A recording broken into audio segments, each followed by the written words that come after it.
Just when you think the place you call home is safe and not haunted, and sometimes you learn that is quite the opposite. Sometimes you find out from personal experiences, other times you learn from, or other times you find out from experiences of others. Today, I'd like to do something a bit different from what I usually do on this channel. As you can tell by the title of this video, I'm going to be telling ghost stories and other haunting stories from a place called Helltown. There are a lot of stories that come from this area of Cuyahoga Valley National Park, and I'm going to talk about the ones that I find the most intriguing.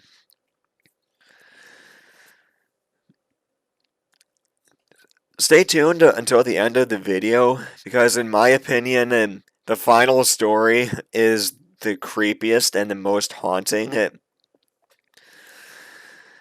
And it's not it's not even the most talked about, actually, from everyone that I've heard talk about this. That that story never comes up, which has been interesting to me. Oh, just an FYI, I am in fact filming this video on Friday, August 13th, 2021, and it's currently 9:43. I started filming this video at about 10 minutes ago, and then I found out that my camera was not recording. Anyways,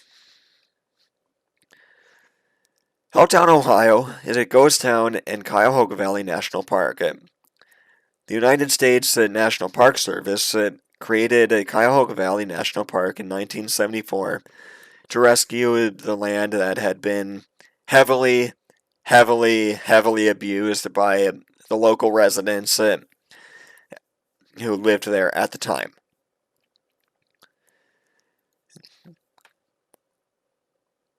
At one point there was saying at one point there was an anti-litter slash anti-pollution advertisement that ran in the early 1970s and to convince people to cease abusing the land. Unfortunately, the efforts from that one advertisement don't seem to have been enough to deter people from abusing the land. So, in 1974, the Cuyahoga Valley National Park was created. This is also when the urban legends, I guess you can call these stories, of Helltown dug their roots. The National Park Service began evicting people from their homes in order to restore the land and quote-unquote leave no trace. Eventually, the evictions were brought to a halt, and instead the national park just started to buy up land uh,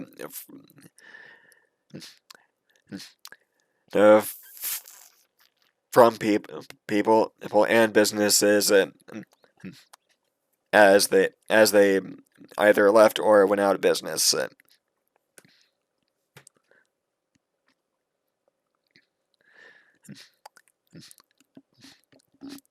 And that it is still something that they're doing today, by the way.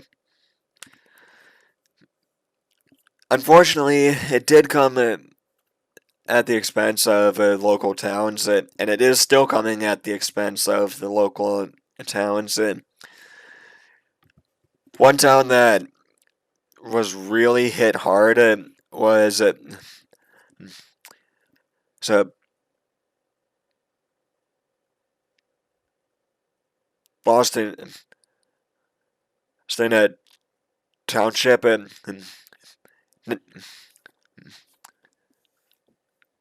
not not Boston, Massachusetts. It says Township here in Ohio, and that is in fact where Helltown is located. And as a matter of fact, many of the stories that we will discuss revolve around one road in particular, Stanford Road. Stanford Road is an old country road. It used to have residents, but all the houses were completely torn down in the early 2000s.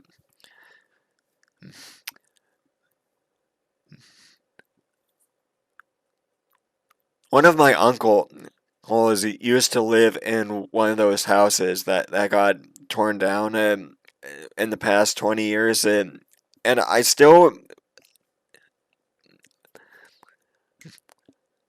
I remember going to his house once. I remember walking across this giant field, and when we got into the house, he had this one room in particular with these big windows that went from the floor to the ceiling, or just about. Anyways, nowadays, that area of the national park just looks a bit odd to me. Like it's hard to really explain. It's like there's just something off, I feel. Like it's just not right.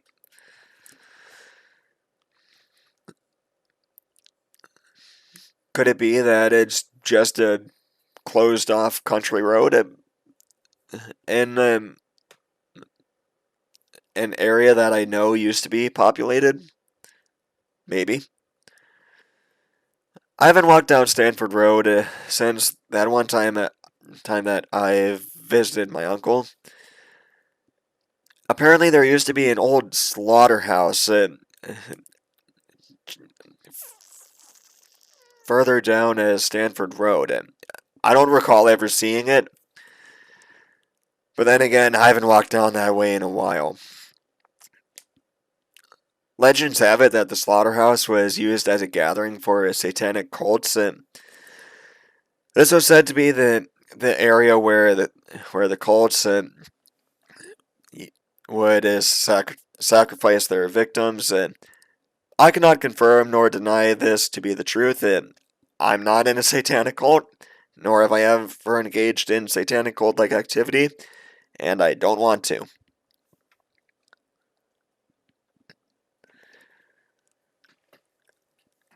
Now, for our next story, we're gonna continue our walk down Stanford Road. If you keep walking down Stanford Road, eventually you'll get to another road closed sign. This is an area that's known as the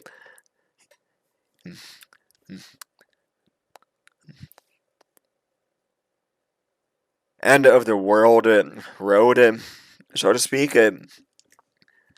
It's not an area that I'd ever want to drive down. Legend has it, one day in the 1970s, a school bus carrying four young children approached a drop off in the road way too fast, and it flew off the road, killing all four children. That's what the stories say. I've been trying to find information on this. I have not been able to. Or at least I have not been able to find very much. But the urban legends say that the bus was haunted by the ghosts of the deceased children. I mean, would make a little bit. That would make more sense, or that would make a little bit of sense to me. But I've also heard that it was used as a shelter for.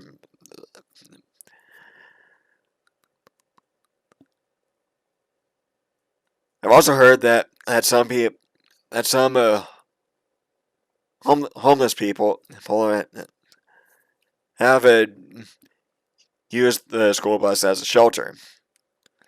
If you're thinking about looking for the school bus,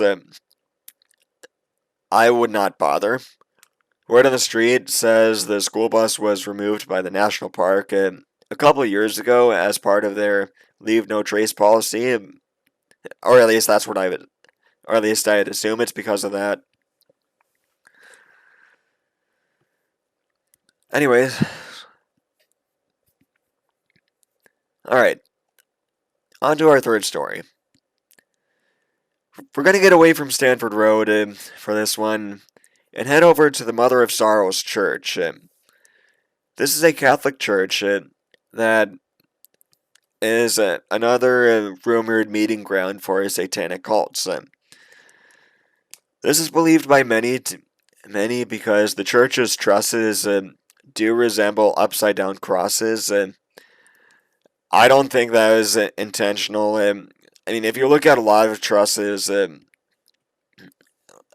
a lot of them will look like upside down crosses, and that in many cases that's just how they support themselves, and doesn't necessarily mean satanic activity.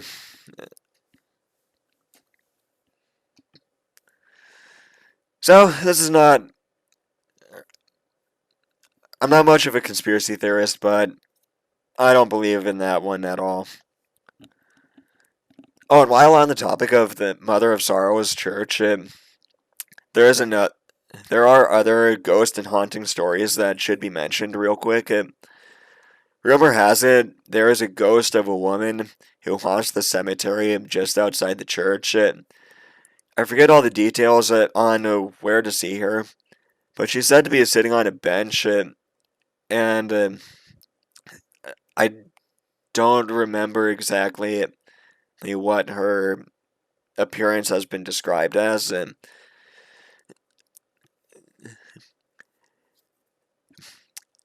There are also rumors of the trees near the cemetery moving and changing positions. That has not been neither confirmed nor denied, as far as I can tell. I could be completely wrong about that, though.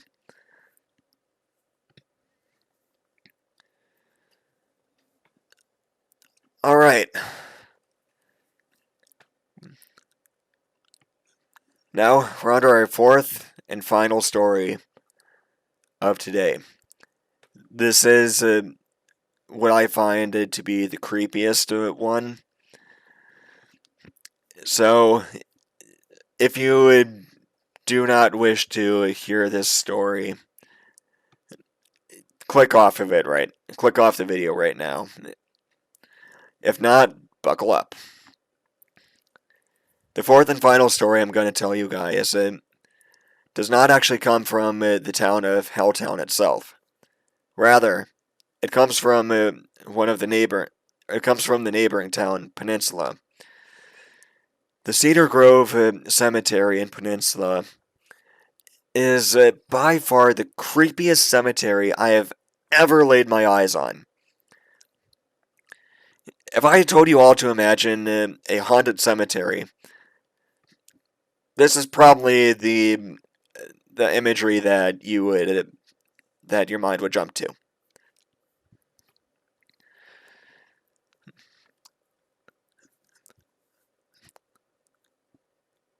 Every year, when I was a child,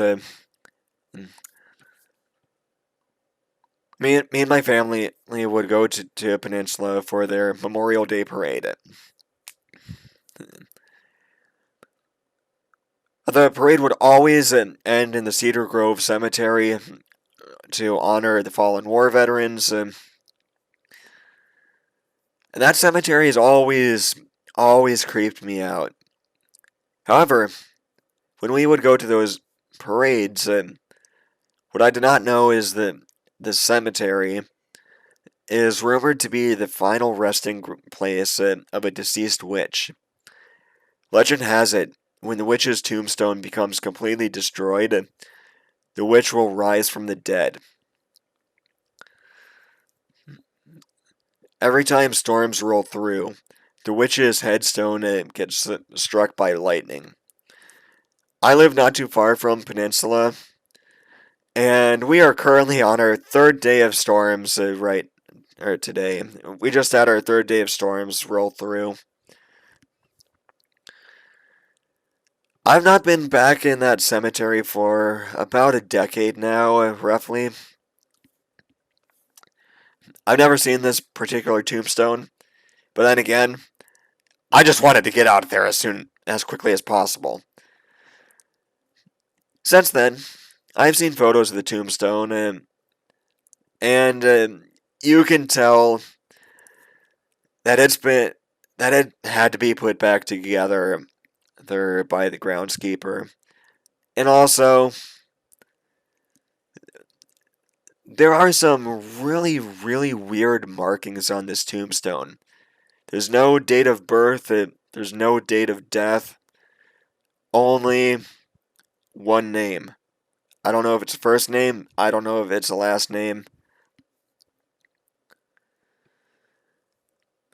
Ugh, this story creeps me out just talking about it. Anyways, that's gonna do it for today's video. Thank you all so much for watching. If you liked it, leave a like. Please share this video. It would really help me out as a small creator. Follow me on other social media platforms, linked down below. Also, I have a sports podcast show called the MJ and Ty Podcast Show, also linked below, that I do with my friend Ty every Thursday. Please subscribe over there as well, and I'll catch you all next time. Bye.